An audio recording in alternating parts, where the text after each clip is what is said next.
Well, welcome, friends. We're glad that you've joined us for a conversation about the future of the church in Canada. Over the next number of minutes, we're going to navigate a little bit of where we find ourselves right now and how to lead through this moment, and maybe even how God is using this moment to shape the church of the future in Canada. So I'm really excited to have two great friends share this moment and speak to you across Canada. The first being Shaila Visser. Many of you would know Shaila. She is the National Director of Alpha Canada. She also serves as the Vice President of Alpha International. Shaila, if you know her, you know she's a strategic thinker, and she has an incredible gift of collaboration, bringing people together, all different types of denominations and persuasions. It's incredible the people she's able to get into the same room in the same conversation. It truly is a gift. Shaila is also one of the top 100 most influential Christian women in Canada. She lives in Vancouver, BC, where she will brag about the weather probably here shortly, but that's okay. She has to live with the mountains, though. I'm just trying to find something there. She's married to Ryan. He's a police officer, works in the K9 unit, I believe. They have a great dog named Talon. If you follow her on social media, you'll have seen this dog before. It's beautiful. Shaila, why don't you say hi? Well, thanks, Jonathan. It is so good to be with everyone from across the country, particularly those in Ontario. And we are sending you love and greetings from Vancouver, sunny Vancouver today. Well, and next is Tim Day, and Tim Day is probably from sunny Burlington. Doesn't have the same ring, does it, Shaila? No, it No. doesn't. Mm. No. Well, Tim Day has been for 14 years. He was one of the senior leaders at one of the leading churches in Canada, the Meeting House, a multi-site, very large church out of the Oakville area and across Ontario. He's an author. He's a strategic thinker. Right now, he serves as, and I'm looking at his title, the Director of the Impact Network at Waybase.com. He oversees City Movement in Canada. If you've not been a part of Waybase, I would really encourage you to navigate to that website. I'm sure Matt can throw it into the chat room. But Waybase has over 30,000 listings of Christian and charitable organizations in Canada. What a great resource that is. He's married to Liz. They have 3 children, Nathan, Rachel, and Josh. And he says he enjoys basketball, distance running, disco dancing, and writing. I added the disco dancing because by the end of this webinar, maybe he'll give us a demonstration. Say hi, Tim. There's no chance. Hey, it's great to be with you, and there's going to be no demonstration of dancing. Well, not yet. Not yet.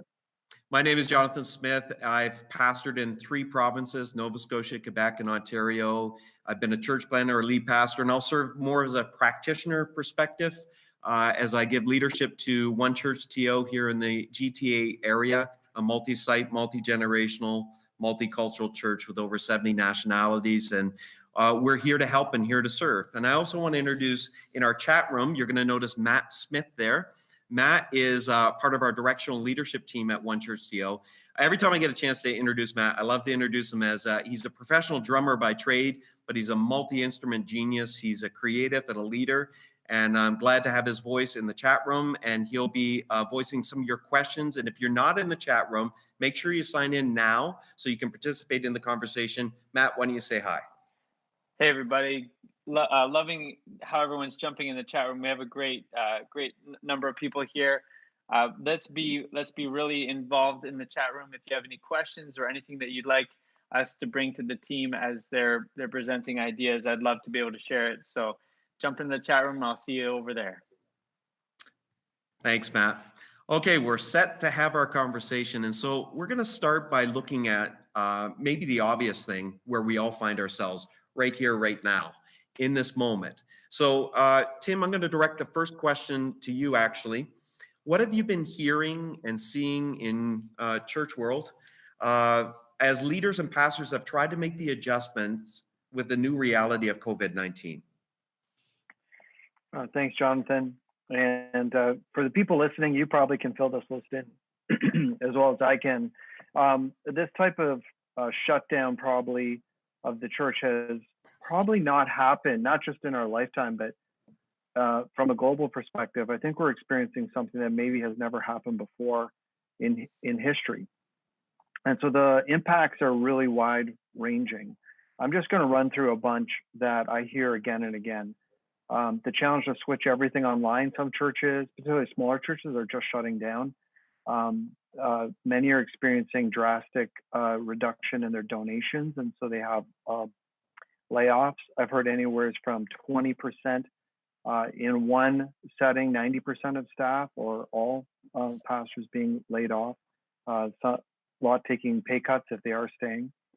Fair amount of networking happening. Calls like this, many others are happening where people are trying to get oriented, sort of what's going on in their communities, what should they do next. Now,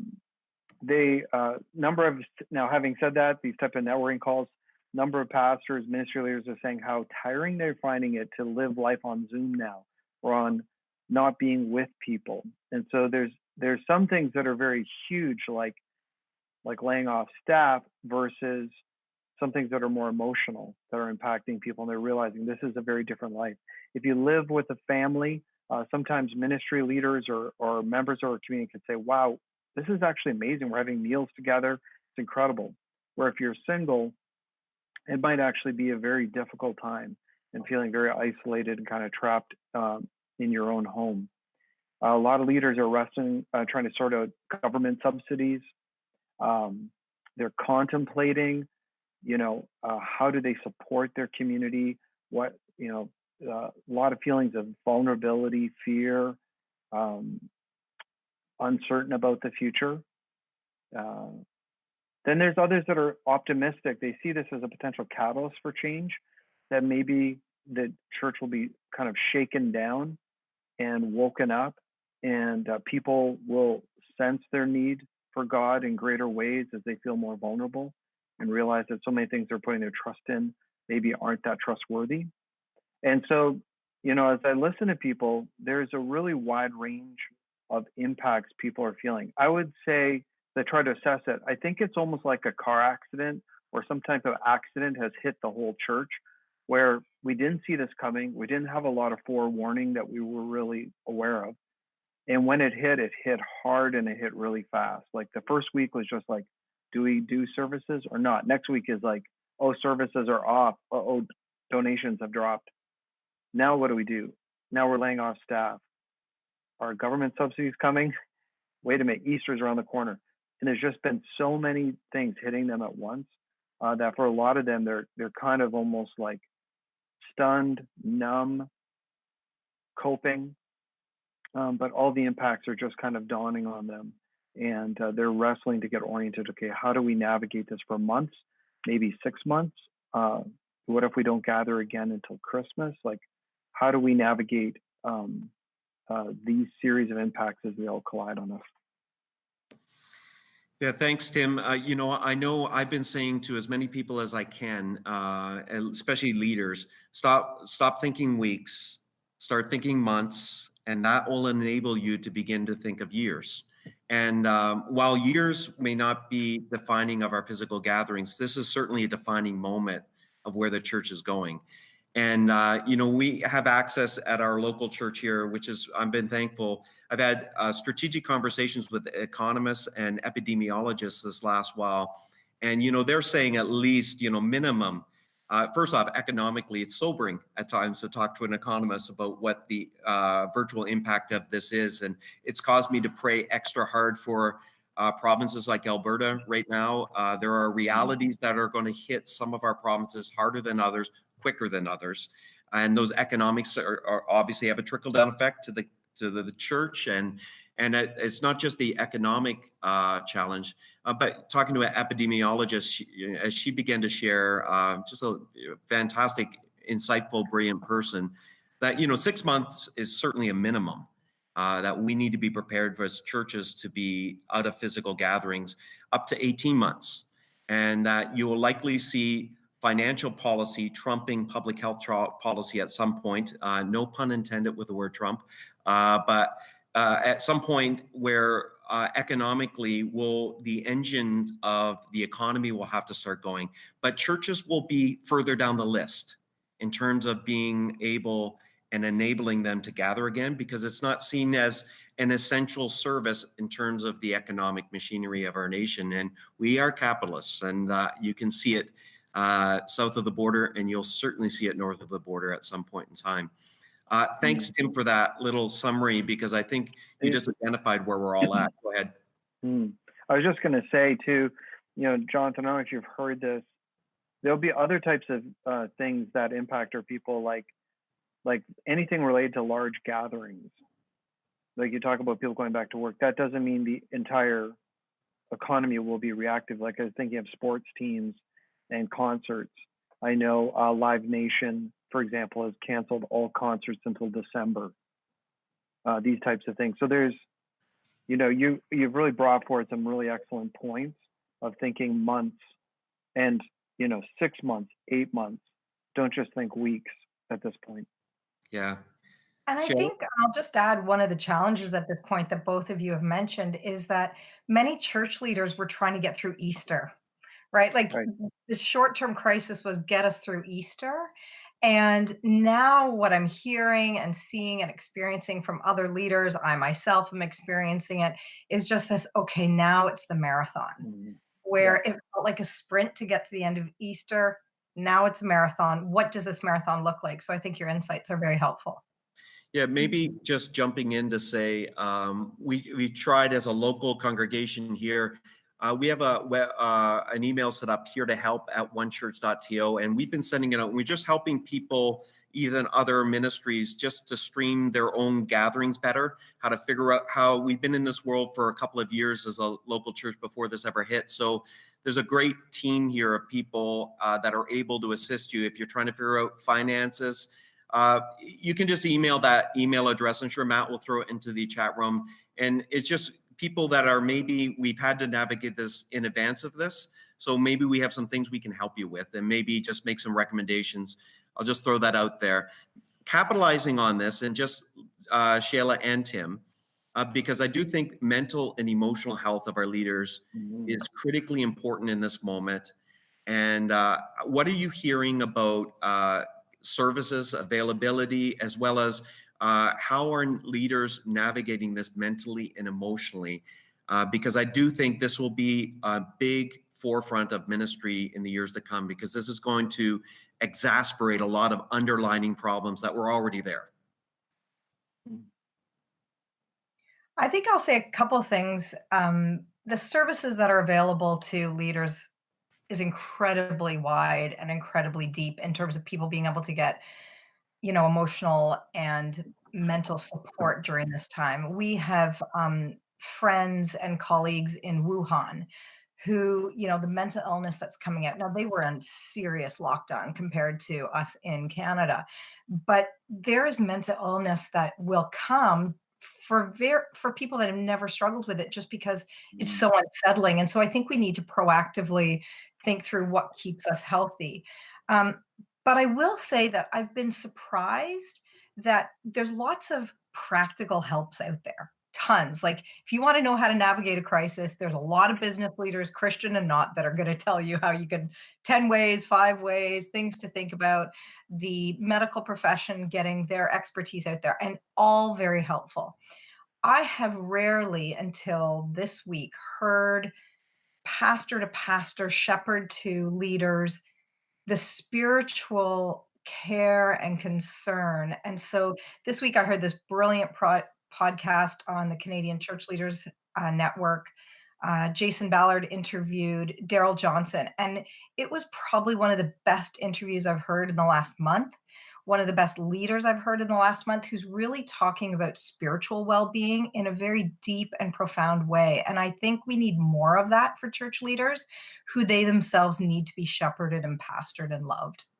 That's so good, Shaila. And Daryl Johnson is just a fantastic communicator. Maybe, Matt, if you're able to find a link to that, we could throw that up in the chat room for all those resources. Either way, we'll curate a number of the resources that are mentioned, and we'll have it all at stackable.church. We'll just have a list of all the resources there that are mentioned in this, as well as we'll repost this video at stackable.church, where you can view it with your team in the future.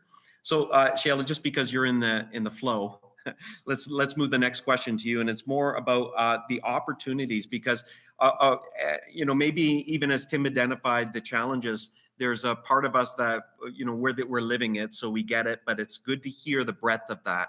Where are the opportunities in this moment? What are you seeing right now?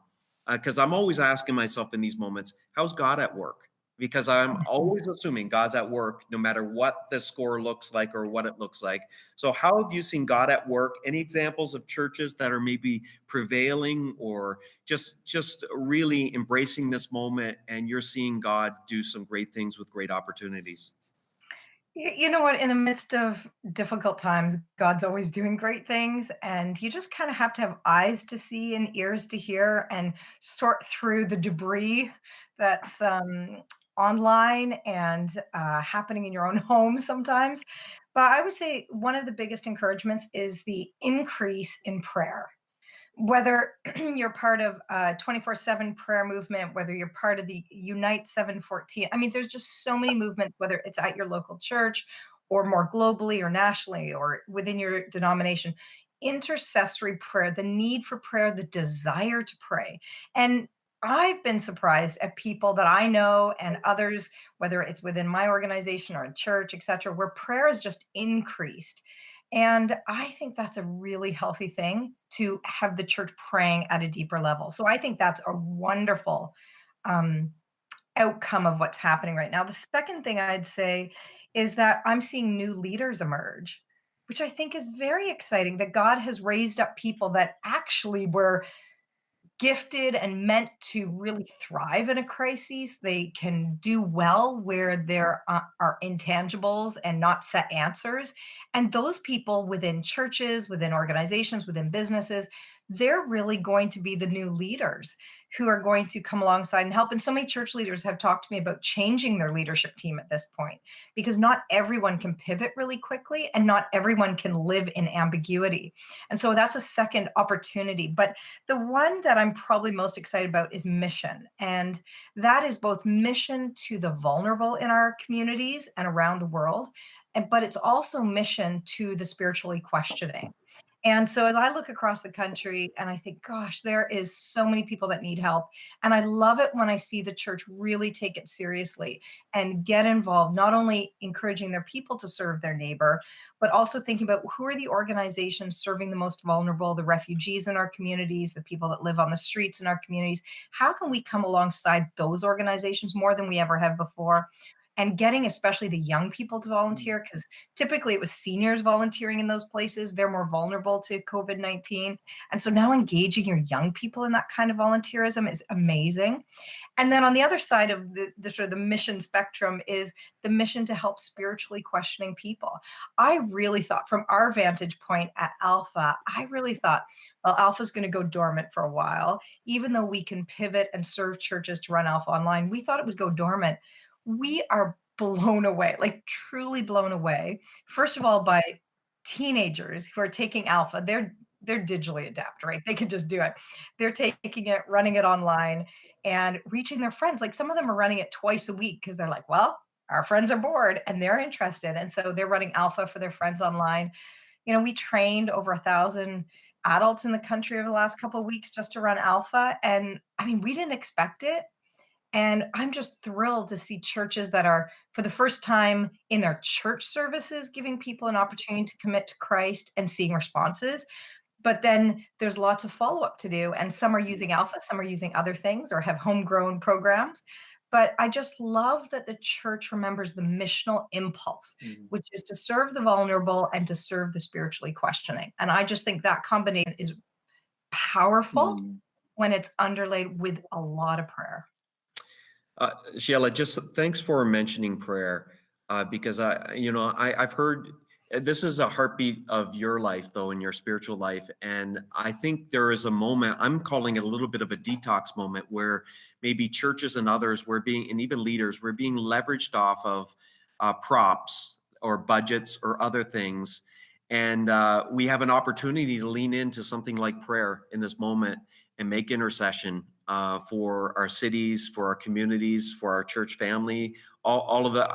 Thank you for emphasizing that. I think that's a brilliant opportunity in the middle of all of this. It's Tim, a did you gift. have anything? Sorry, go ahead. Sorry, I was just saying it's a gift to the church to be more reliant on the Father, the Son, and the Spirit. It's a gift to us. We just need to learn how to embrace it. Yeah. Mm, mm. Matt, in the chat room, any questions or feedbacks or comments that might be helpful for Tim, Shaila, or I? It sounds like my guess is at least those who are really active in the chat room so far, we've got a lot of early adopters, and I'm not surprised people jumping in to be a part of a moment like this. There's a lot of people who are sharing in a lot of what's being said already in terms of there's a lot of amens coming from this team right now. The links are flying. People are sharing some resources. So if you're not in the chat room already, I'd encourage you to jump in and check out those resources that are in there, as well as if you have any questions, please feel free to share them. I'm actually just seeing some pop in right now. So Rick is saying, what are some practical ways you are raising the missional profile? So that's a good question. Maybe we could start with that one. What are some practical ways we're raising the missional profile? So for churches in their community, what's a way that we could raise the missional profile, be a little bit more active in our communities, be a little bit more present in this season? I know there's a lot of limitations that we're experiencing, but is there any ways that we can elevate the missional profile of churches in this season so that we're a little bit more present? Yeah, like I think, Waybase, again, I'll go back to a resource that Tim Day is actually leading in his team, because it's kept us and got us connected to other local parachurch organizations and other organizations that we can come alongside of with finances and volunteers. We had a large food bank here, one of the largest in the east side of Toronto, and we amalgamated it with the one just south of us that was a little bit larger, to consolidate it so it'd be a safer environment, a better resource environment, and a strategic environment that we could come alongside. It wasn't about us getting the win. It was about people getting served, right? And I think also too, in our weekend gatherings or any of those type of moments, we're assuming in ways that we already did pre-COVID-19, but even more, we're assuming in the room are people that are still questioning, wondering even why they even tuned into us. And I was just sharing to Shaila before we came online. I mean, we just came through one of the best Easters we've had in our history of people making the decision to follow Christ and taking a step into Alpha. There's a spiritual awakening and awareness that we're seeing in the GTA. Don't know if it's everywhere, but maybe Shaila, Tim, any response to that raising missional awareness? I think you're leading in a good direction there, and Shaila was a lot of what they're sharing through Alpha in terms of using their tools at this time, and you've made that connection, Jonathan. I think is excellent. Real practically, speaking with Salvation Army National, and they're obviously extremely well distributed across the country. Even if you're not sure what to do, touching base with some of those local Salvation officers will give you a really quick read on the ground of what's needed. Not everybody can process volunteers right now quickly because they're very buried in delivering services and supporting people.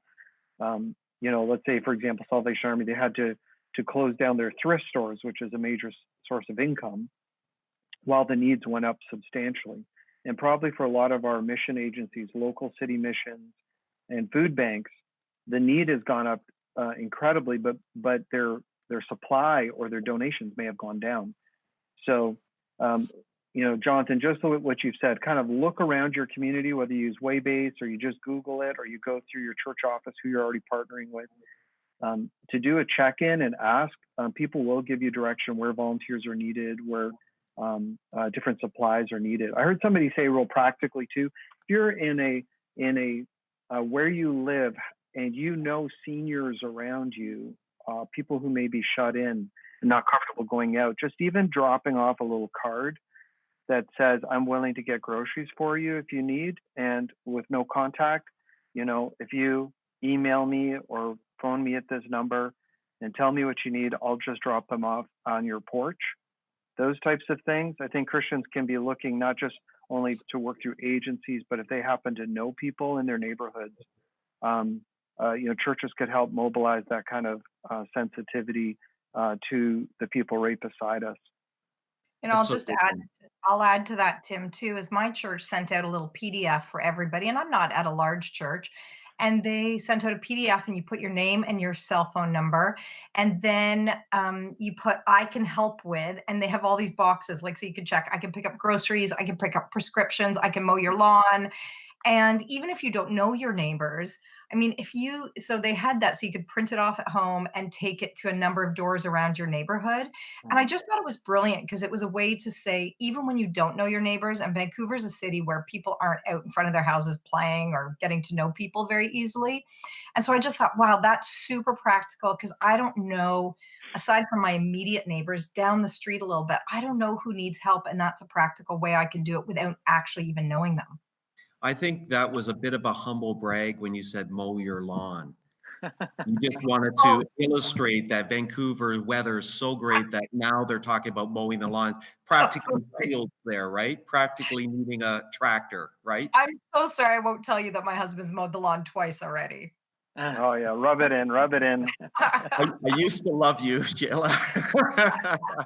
Matt, I know you want to jump in with something there. There's a couple people with a really great question, and I think we've touched on this a bit, but might be worth unpacking a little bit more. What do you think churches have been doing and they have stopped now in this season and will never do again? Or Adrian has said it in a different way. Do you any insight on what this possible change in church programming after this kind of shock to the system is over? What is it going to look like? So Okay. Sorry, go ahead, Matt. just this is some really honest conversation that we're diving right deep into. Well, it's a perfect transition to actually move the conversation about the future, because Mm. I think a lot of you be tuning in to say, okay, we're grappling with this. And I think Matt's right. A lot of early adopters, you're already online and you're tracking with this conversation and feels good. But I think we're all talking about, okay, what's next? I think this is the greatest modern day reformation of the church, something we've not seen since the Protestant Reformation in many ways. And we're being dragged into it. And it's truly, I've called it a trust fall. I have many kind of little illustrations that picture it in my mind of who we're going to trust in our methods, our methodologies, or that mission that's unchangeable. And so, Tim, I'm going to get you to prime the conversation and start the conversation here, because we want to talk about what do you think, what are you seeing, what are you discerning of what's going to emerge on the other side of COVID-19.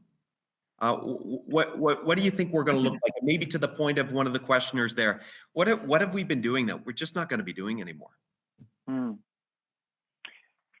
I'll put a couple caveats on this before I respond. One is because it depends on how long COVID goes, depends on how big a shock this is to the system. So I think that's something that we should keep in mind when we're doing this. The second thing we should keep in mind, I think, is progress in the church, historically has followed leadership. So there's another question you could ask is, how are leaders today, or new leaders that will emerge, how are they equipped to lead us into the future? How will they lead us into the future?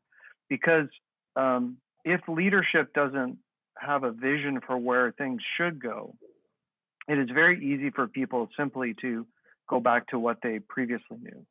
And, kind of like the Israelites were led into the desert and they started to reenact Egypt again, right?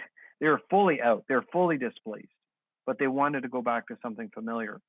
So, and that's kind of on it then for leaders to continue to lead into this new world. So that's a couple of caveats, a couple of things that come to mind that have been in my discussions. One of the big shifts that we have an opportunity to embrace is for hundreds of years, the bulk of focus of churches and church leadership is how do we serve people well when they're in our seats? In other words, 95% of our resources go to 1 hour a week. We've heard this has been said. And for all the conferences and all the books have been written, everything that's been done, nothing has really interrupted that. This has interrupted that. We don't have them in our seats. and we're not going to have them in our seats for quite a long time. So what do we do now? Because we've designed all of our systems, everything that we do to focus on that 1 hour that they're with us, or that program that we run, and when people are before us. So I think that's a huge shift. How do we think about people's spiritual growth on a daily basis? How do we relate to them on a daily basis? And then as we're doing that, how do we wrestle with the interior of their lives, their relationships? Because this crisis is going to cause people to not just have logistical crisis. As we've already said before, people are wrestling with emotions, with their own relationships, with their own sense of personal security, loss, grief. They might struggle with mental health, addictions. These are very strong interior issues and relational issues. How do we support them in that when they're in the midst of this emotional social crisis? And that's a huge opportunity for church leaders to recalibrate what they think about and how they design or how they engage people on a daily basis. And this gets to some things related to, I would say, communication. Christian ministries have tended to use social media a lot, just like influencers do, which is, if you go online, there's a lot of pictures of like worship services, pictures of our people. We don't use online communication to help people progress. It's more like, look at who we are. Remember, we exist. Here's something we're offering, kind of like a marketing tool. We don't really look at online engagement in terms of how we engage people. The other thing that is very, very easy to do right now is to take what we've done in programs and try to replicate it online. So our preaching online looks identical to our preaching when we have an auditorium filled with people. And I think this is an opportunity for us to really pause and think about how we communicate. I just watched Jimmy Fallon last night, and he started to do his shows from home. So a lot of stuff that he used to do in his show that were hilarious, and you had people laughing in the audience and the Roots band there interacting. Now when he replicates it in his office or in his basement, just feels super kind of awkward. Now he tries to pull it off and he knows it's awkward, but also you realize it's really not the same environment. And I think for leaders right now, rather than just trying to carbon copy what we did in our programs or carbon copy our communication, we have to stop and become self-aware and to say, look, if I raise my voice, I'll give you an example. If I raise my voice and preach, and I'm doing that on Zoom to a group of people, it'll feel like I'm messaging them in all caps all the time. Because in that environment, this isn't a large room I'm trying to fill up with a big personality. I'm talking to some people who are sitting on their couches and they're relating to me like I'm in the chair across from them.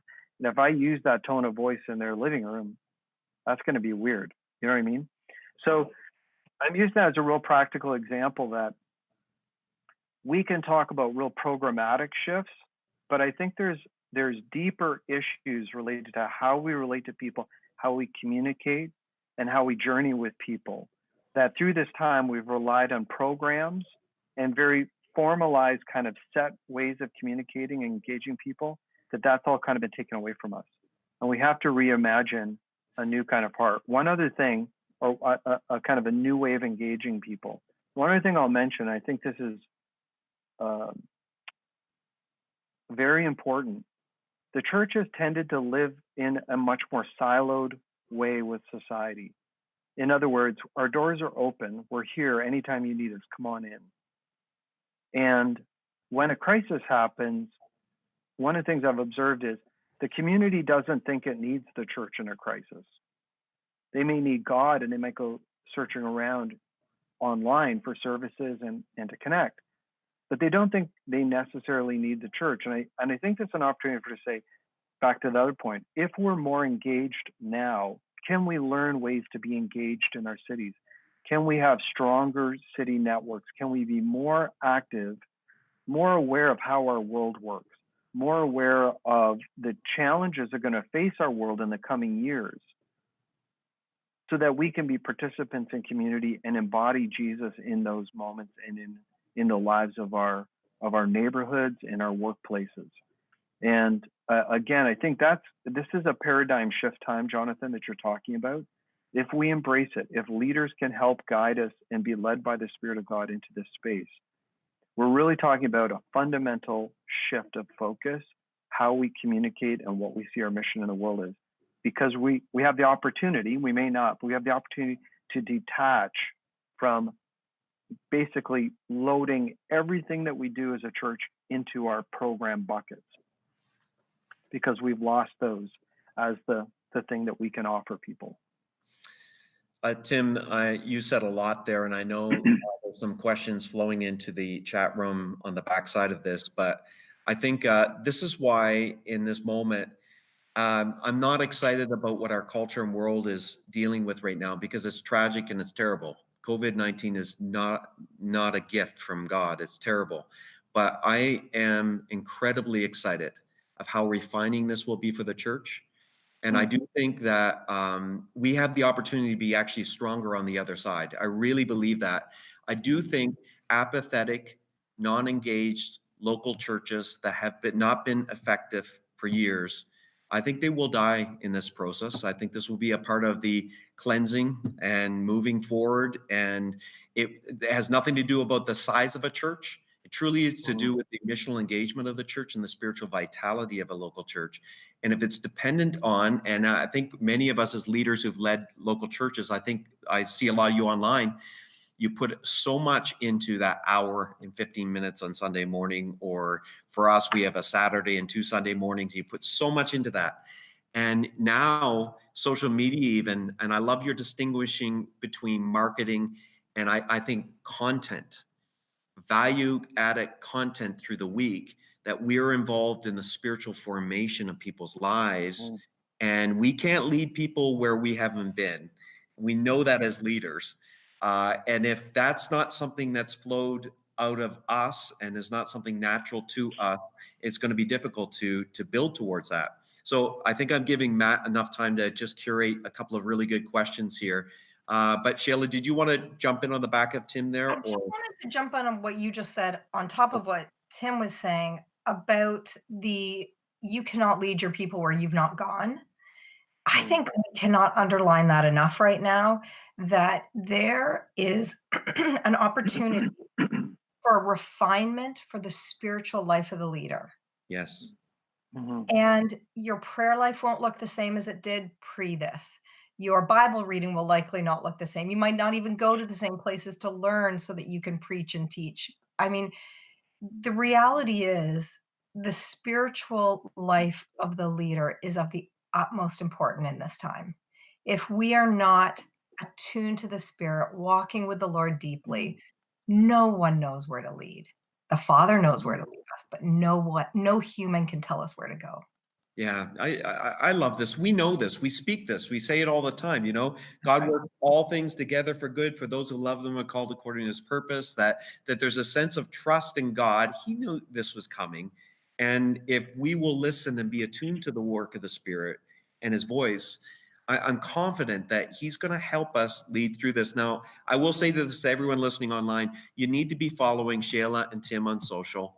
Matt will probably throw into the chat room all of their social channels, because I really feel like listening to leaders who have that heart to hear from God, but have great minds and hearts. And I love Canadian leaders in our context. I just feel it's incredibly valuable to have a good stock of Canadian content in your feed, with all of the great international contributions that can be had. But I can't say enough good about Tim and Shaila and following them on social or their ministries, because I do feel like they're part of that voice that is shaping the future.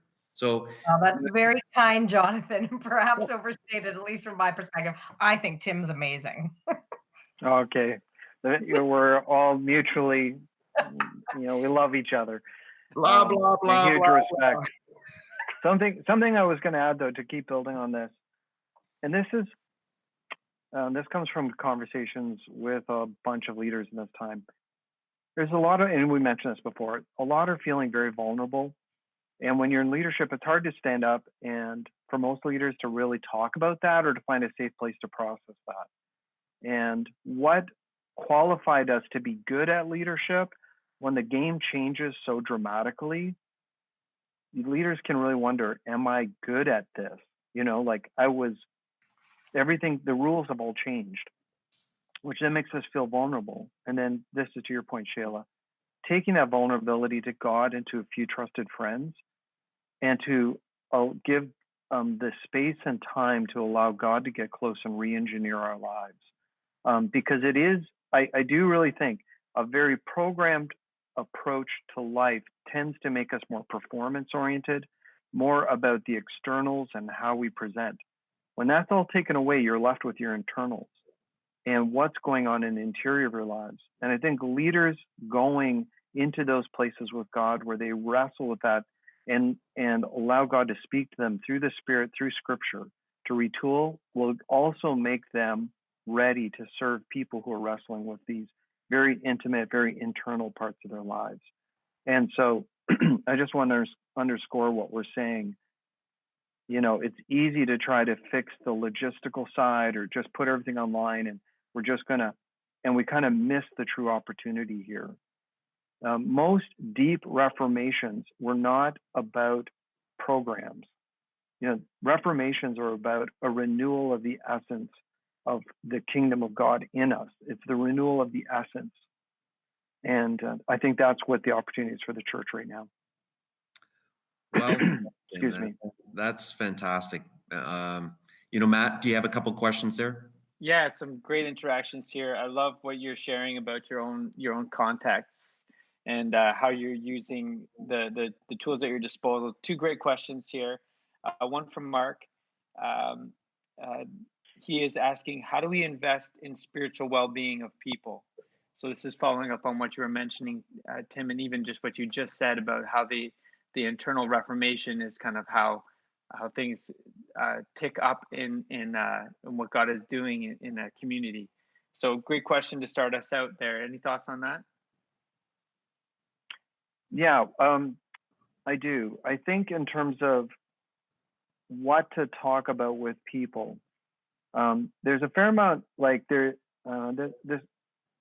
I want to say this without sounding critical. I want to say it as a general statement that hopefully is you're kind of framing where we're at.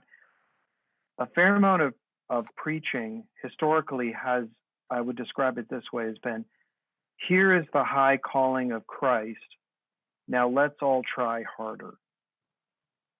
Something along that line. Because most of it has to do with really casting a very articulate picture of what life should be like as a follower of Jesus, and then giving maybe a couple practical tips, but not too much.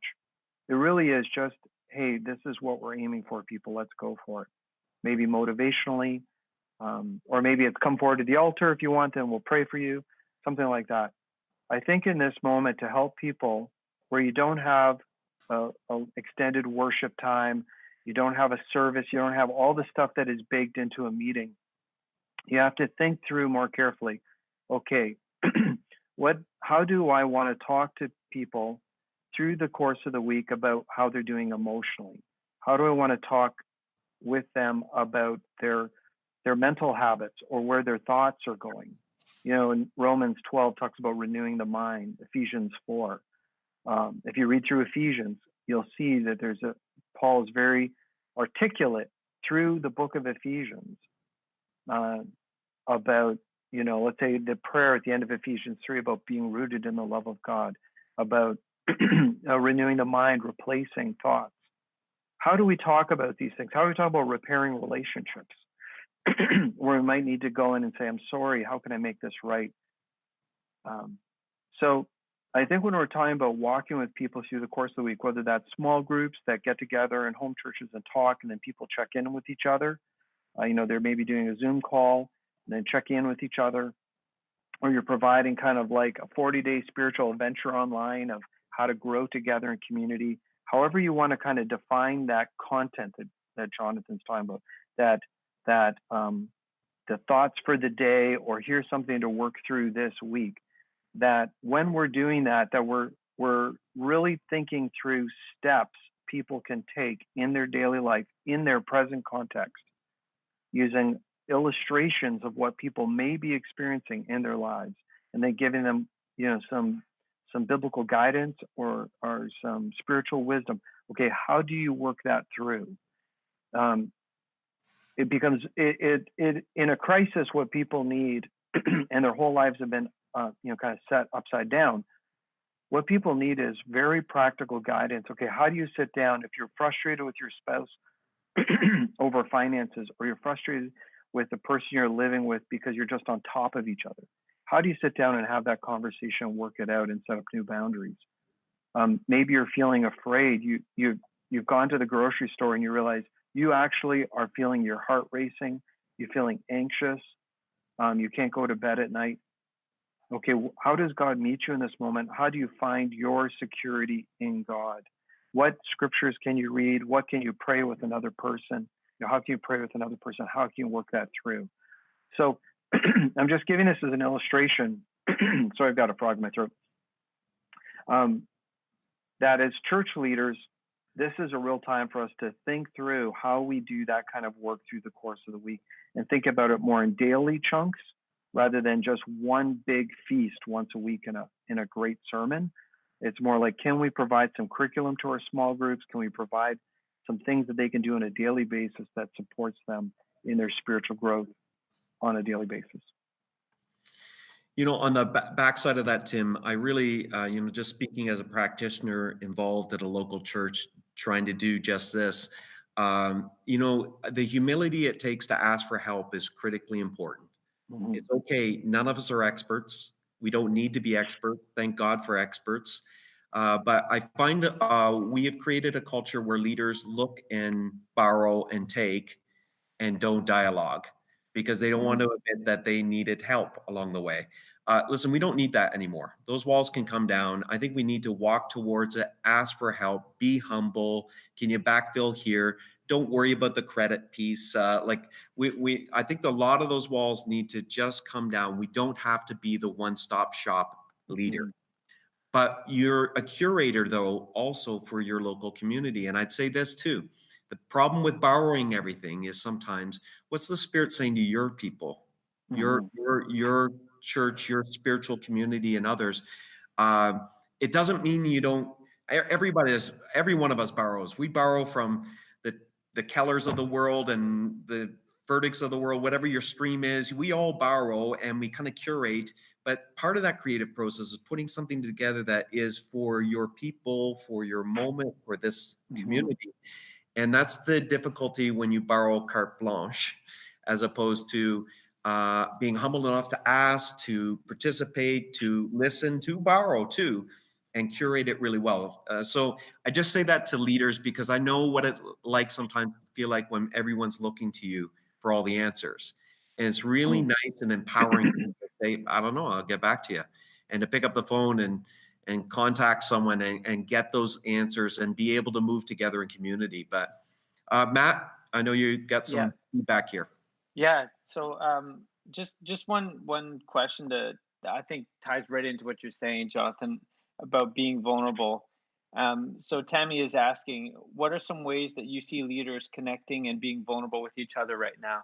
And it's a great Mhm. season for us to change our posture on this instead of putting the Instagram life out there. How do we Mhm. actually present ourselves in a way that we're opening up our lives to other leaders who can uh, be there for us in this season, and maybe even just give us some coaching or guidance or whatever it takes for us to really grow in this season. Any thoughts on that, guys?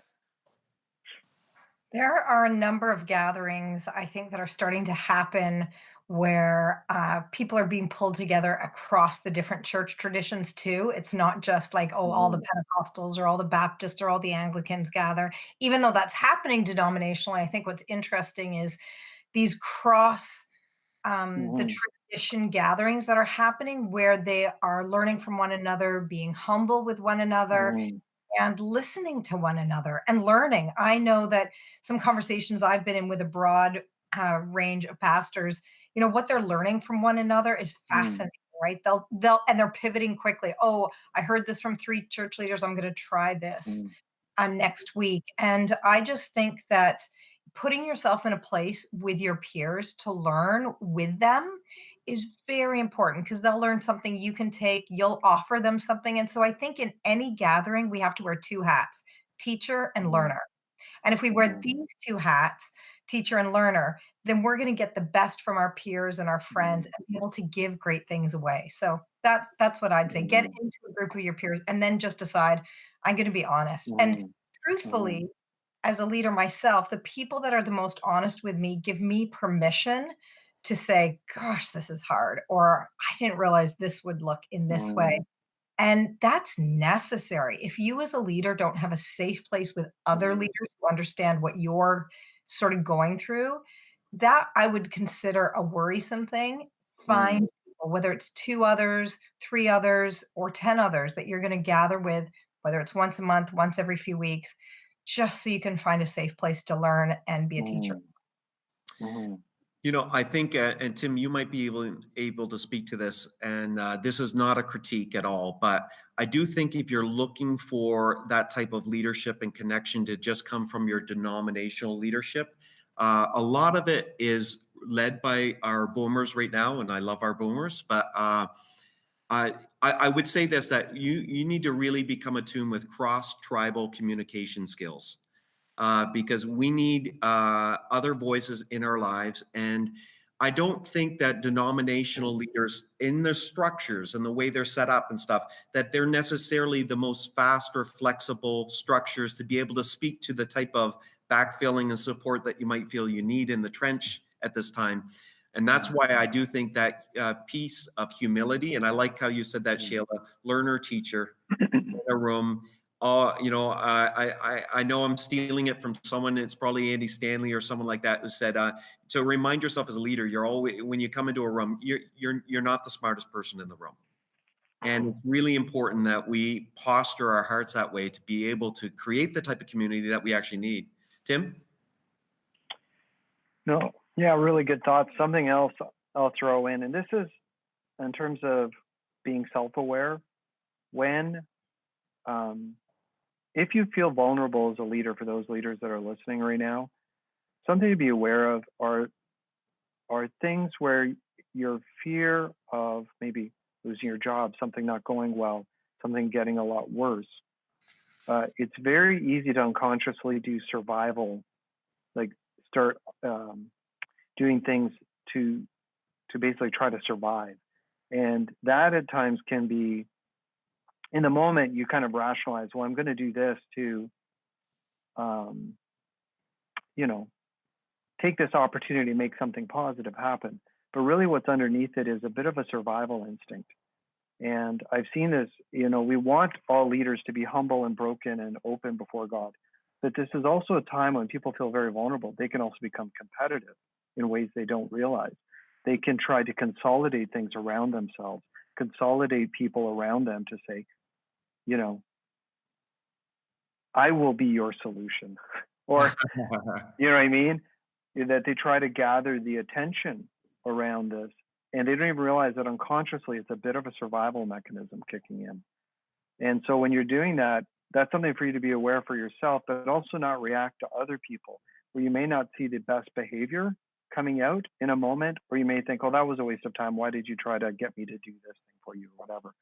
But people are trying to sort it out. They're kind of disoriented, and they don't feel secure. They're not in their channels anymore. They're not on their rails anymore. They're skating around a bit, and they're insecure. And so that's something for yourself to be a little bit aware of, and to say, am I in an okay space in my rootage in God and finding my roots in God? Do I have people I can be honest with and, keep close accounts on how I'm doing emotionally and spiritually, asking for help, letting people speak into me? Because it's very easy in this time to do little things that, like, you wish everybody, I wish myself, I wish I would just be the most perfect, gracious person all the time. But sometimes unconsciously, I do things that are coming out of my fear or my insecurity, and I don't even realize it. It's just what happens in the moment. And so I just want to share that too when we're talking about vulnerability. I see a lot of pastors reaching out, reaching for help. There's a lot of networks happening spontaneously, some organized. I love what you said, Jonathan and Shaila, both about cross-connecting, sharing across lines, building new types of relationships with each other. But it really does come down to one of the most important disciplines as a leader is the humility reflected in an open stance that is willing to just be quick to admit where I'm struggling. One of the things I really respect about the New Testament writers, most of them had the ability to influence what was written in the gospel accounts or in the letters. And they all took great care to make sure they wrote down very clearly their failures. They made sure that the people understood how they were failing and struggling. And let me tell you, if we wrote a book, a gospel account of my leadership, would I be so quick to document my biggest failures, right? And that's something that was remarkable about the early church leaders. Paul did it, Peter did it. They all ensured people knew where they were struggling, how they failed. And I think this is an opportunity for us when we really don't know what we're doing. Like if we're really honest, never before has the Christian church gone through this. There's no history on a global level, maybe locally, but not at a global level. And so can we be honest with each other and ourselves that these are the types of things we have to keep open and before God and each other. See, Tim, that's why you're on this call. That was gold. Listen, just mindful of everyone's time. So I'm going to invite Shaila and Tim to look into their crystal ball and predict the future of the church in Canada. Like, what do you think are going to be some things that we will never go back to? What do you think are going to be the new realities? Give us a picture from your vantage point, recognizing that we will not stone you if it doesn't come to pass, but rather we're really trying to paint a picture of where we're going and an idea of maybe what we're let going of. And so, I'm going to ask you to kind of paint a little picture of what you see in your Polaroid camera of the church in the future in Canada. It's dangerous to predict the future because humans are absolutely terrible at this. That's why we're asking you, Tim. We we're not fully human, so yeah. Okay. That's no pressure then. I think there will be. I like to always think kind of like the 80-20 principle or 70-30. There'll be 70% that will go through a massive change, and then there'll be a group that will cocoon and resist change at all costs. Okay. So I don't think everybody will move into the future. I think a big change will affect a lot of people, and then there'll be some that will cocoon. And so one of the things we have to ask as a leader is my goal to cocoon through this time or to adapt? And we can look at like Amish and different traditions, right, that cocooned when they hit tragedy or trauma. So that's a big factor, and I think we should anticipate seeing both, some that cocoon and some that adapt. When it comes to adapting into the future, I do think something you said, Jonathan, about COVID. COVID attacks certain vulnerabilities in humans. If you're very aged, if you have a weak immune system, if you have a vulnerable system. In the same way, organizations will be affected by COVID the same way. If they have aged thinking, if they have aged paradigms, if they have breakdowns in their cardiovascular immune systems, if their core strength is very weak, they are likely to suffer through this and may not recover. So I would anticipate things like we will see consolidations. We will see some buildings close and buildings come on the market. We'll probably see a decrease in the number of full-time pastoral positions available for a period of time. We'll likely see younger leaders starting to step up into greater roles because some of the older leaders will, in the next 2 years, retire, move into secondary positions because of the pressure on the system on all of these types of changes. So I think we're going to see a speed up of the evolution that was already there. It's just going to get there faster. But I think there's going to be a winnowing down, a narrowing, consolidation. Something else I think, this is something I'm hopeful for. I think breaking out of our own shells, our own silos, our own cocoon, our own interior life, that to me would be revolutionary. If the church could learn to operate Monday to Sunday, every day of the week, engaged in mission with Jesus, and not become default to our programs are where we do the Jesus thing, and then the rest of the time we're just like other Canadians, that the leadership is rewired and people are rewired to live in this daily flow. COVID actually is helping us experience the early church. So one of the paradigms you could say is, how does it feel like to be the early church? That's exactly Because, right. That's exactly right? right. This may enable us to actually recapture our original, the origin story of the church, could recapture what it actually feels like, which may make the scriptures come alive in whole new ways. We may read them with new eyes. So that to me would be the highest dream or aspiration for the future. Thanks, Tim. That I like that. COVID-19 is what it's like to experience the early church in this moment. Shaila. Yeah, I would say I love this quote that my friend Pastor Dave Coop from Coastal Church said. He said, "This is a grand creative moment for the church." Mm, And I love that thinking because in the midst of trials and tribulations, it is a grand creative moment. And if mhm, we live into that opportunity, I think the Spirit will very generously and kindly guide us and lead us on the way. And so I think the future church is going to have a dependency on the Spirit, unlike we've seen mhm, in quite mhm, some time, that won't be so dependent on methods. And, I come mhm, from a pretty high method organization with Alpha. And we talk about how to run Alpha online and all those sorts of things. But I don't think those types of methods are going to disappear, but we won't just jump to them because the church mhm, next door is doing them or because lots of people are doing it. It will be rather the discernment of a church and their leadership and the city church leaders, the mhm, watchmen on the walls saying, what do we need to do to serve the city for the betterment of the city? And I think that's going to happen increasing. And so these walls are falling down between church traditions, Catholics and Protestants and Anglicans and Pentecostals. They're starting to work mhm, together because they see the needs of the city that they need to congregate together online to figure out solutions. mhm, So I think there's that as well. So there's this dependency on the Spirit. I also think there's an increase in the gifting of pastoral care and shepherding that we haven't really championed or mhm, loved or celebrated in the church. We've been very keen on the apostolic gifting and leadership giftings and administration giftings. And now we have an opportunity to celebrate the shepherds and the pastors who will love the sheep mhm, and who will smell like the sheep. mhm, And I think that's a wonderful gift to the church to mhm, celebrate those mhm, pastor shepherds who will really care for the people and then get them onto mission. I do think that this is a tremendous opportunity for the church and for the mhm, gospel, but I agree so strongly with Tim that we have to learn from the early church. Go back and mhm, read the book of Acts and read the apostles and just see what were they doing, what were they learning, how were they contributing.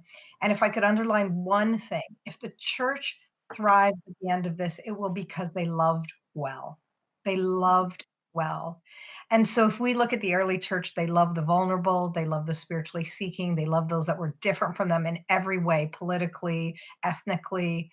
And so I just think if we lead with love and lean into the Spirit, the church will be just fine. And then the last reminder is Jesus Christ builds the church. That we can be sure of. mhm. We could almost start it with that and end it with that because without we say this around our church all the time when I work with the creative arts team or the worship teams. If we're not singing about Jesus in our weekends, what are we doing? He's all we got. He's all we Mhm, got. And I'm big about making much about Jesus in our gatherings. And I'm in a Pentecostal context, and we love the work of the Spirit. We love the triune nature of God, but we really intentionally lift up Jesus in every single gathering mhm, because we do believe that He's the beacon. He's the if you're talking attractional model, I just want people to be attracted to Him, not mhm, to Yeah. the model of what we're doing. I will say this just from a practitioner's point of view, digital church is here to stay, here to Mhm. stay. So get good at it. And I don't yeah, mean a programmatic polish because passion over polish every day of the week. I agree totally with what Tim was saying earlier. Some of that passion you communicate from the pulpit sounds like anger digitally. It's not at all helpful. It's not all. It certainly doesn't disciple people properly. A lot of people in my stream or tradition would have felt like they had church when they got beat up a little bit. That's not a healthy narrative or representation of the God that we serve. So, I would encourage you, just get better at it, because it's here to stay. I was thinking a lot during this transition, even our conversation, guys. In the 1960s, the retail sector moved from the mom and pop downtown shops out to the big box and the malls. And it was interesting to watch how retailers dealt with that change. They villainized the big box. They threw rocks at it. It's going to ruin our town. And maybe it did. Maybe there were aspects that were true of that. But what it was is it wasn't helpful energy. It didn't help them move forward. And then they guilted their original stakeholders when they saw them maybe participating with the big box outside. But we're in a season where the town says they shut down all the small mom and pops on the outside. And so maybe digitally you've set up a tent outside the city next to the big box. And I want to encourage you, like the children of God in Babylon, build your homes. Build your homes, do commerce, be a good neighbor, plan to be here for a long time. Let's do this incredibly well. And the words we use around here, and I really feel like the church will, in the future, will belong to those that are fast, flexible, and faithful. I mean, fast, ready to pivot, ready to change, because we're not married to models or methodologies. And so we're willing to, we hold those very loose. So, that fast part, flexible. And the flexible is going to be in your leadership structures. Like, I really think this is a great season for us as practitioners. There's a lot of unhealthy leadership structures in your church. There's a lot of unhealthy things going on. You've never had a better opportunity to make sizable changes in a concise period of time, because the cement is very wet right now. And then faithful, don't assimilate to the culture. Let's not assimilate. This is what differentiates us. This is what being the light and salt of the world is. When the world is hiding, we're going towards the mess. We're not avoiding it. We're walking right towards it with the courage that we already know that the biggest stuff in life has already been defined for us. We live forever. If we lose, we get Jesus. We win. It's awesome. So I just want to encourage you, be bold, be courageous in this moment. And you're going to listen to a lot of leaders bemoan what's going to be happening in the future. I just read a blog by a leader for the church will be set back 25 years. I couldn't disagree more. I feel like this is this moment, God is going to do something definitive, something refining in us. And whatever we look like on the other side, it's going to be a purer version of the church. I believe that. Any last words, Shaila, Tim? And we'll call it a day. I just think, first of all, thank you, Jonathan, for inviting me to do this. And thank you to all of you who've joined. I'm looking forward to really hearing what you've been saying through the chat, etc. But I just want to say this is a wonderful opportunity in the midst of really, really trying times. And I just want to assure you, from our standpoint at Alpha Canada, we're praying for you. We're praying for church leaders, as many as we can by name, their staff, their youth pastors. There is support out here for you. And if we can love and serve you in any way, we will. But I am grateful for Tim and Jonathan and other leaders like them. I have learned far more than I gave today. And I think that's what we're meant to do, is to learn from one another so we can contribute to the kingdom work that he's called us to. So thank you, Jonathan, and thank you, Tim. I simply affirm everything Shaila said, times two. Well, friends, if it's helpful for you, on April 29th, we're going to do another webinar with Dr. Van Johnson and Dr. Peter Newman. And it's going to be on the preaching and teaching through the season. So we're going to look at historically how the church has responded and theologically how you can respond. So if it's helpful to do that, follow us on social. We'll get that information out there. But Dr. Van Johnson, if you've ever heard him communicate, one of the best communicators in Canada. He's funny with a ton of content, and Peter Newman, what a great theologian. So we're really looking forward to that conversation. We're also working right now, and I'm that close to securing it, but the previous head of marketing for Nintendo United Kingdom, along with a digital marketer for Pepsi Canada, for Maple Leaf Foods, as well as some practitioners. We're going to talk about communication. How do you communicate a message in this season? And so they're going to come alongside us, and we're going to have that in the future. Just follow along. We want to resource the best we can and be sharing as much as we can. If there's anything that you were hoping to get contacts from Sheila and Tim about some of the things they mentioned, jump in the chat room, share it there. We'll try to get it to you, or go to stackable.church. We throw up all the resources there and all the connections that we can. Thanks, guys, for a great conversation. Matt, any last things from the chat room? No, but just reiterating what you said, Jonathan, we'll put some resources there. I'll be hanging around for a few minutes. So if there's some questions in terms of where you want to be pointed to or whatever, I'll be hanging around to give you some information. But great conversation. The tone in the chat room was so encouraging. So thanks for being a part of this event. And yes, we will be posting it later. We'll make this available online, and follow Stackable Church everywhere, and that's where we'll give you links to be at the next event, or even to rewatch previous events. Okay, so here's how we'll end, and I'm going to put Shaila on the spot. Would you pray over us, Shaila, before we go? I would love to do that. And I'm going to pray from Ephesians 1, because I just feel like we just need more of the word of God. And I just think what Paul wrote here is so helpful. So let me pray for everyone. Father, I just thank you so much that you have been with us, that you are with us, that you are near to us. And so, Father, I pray that you would give each person on the call the spirit of wisdom and revelation, that they would know you better. I pray, Father, that the eyes of their heart would be enlightened in order that they would know the hope to which they have been called, that they would deeply understand the riches of your glorious inheritance, that they would understand your incomparably great power for us who believe.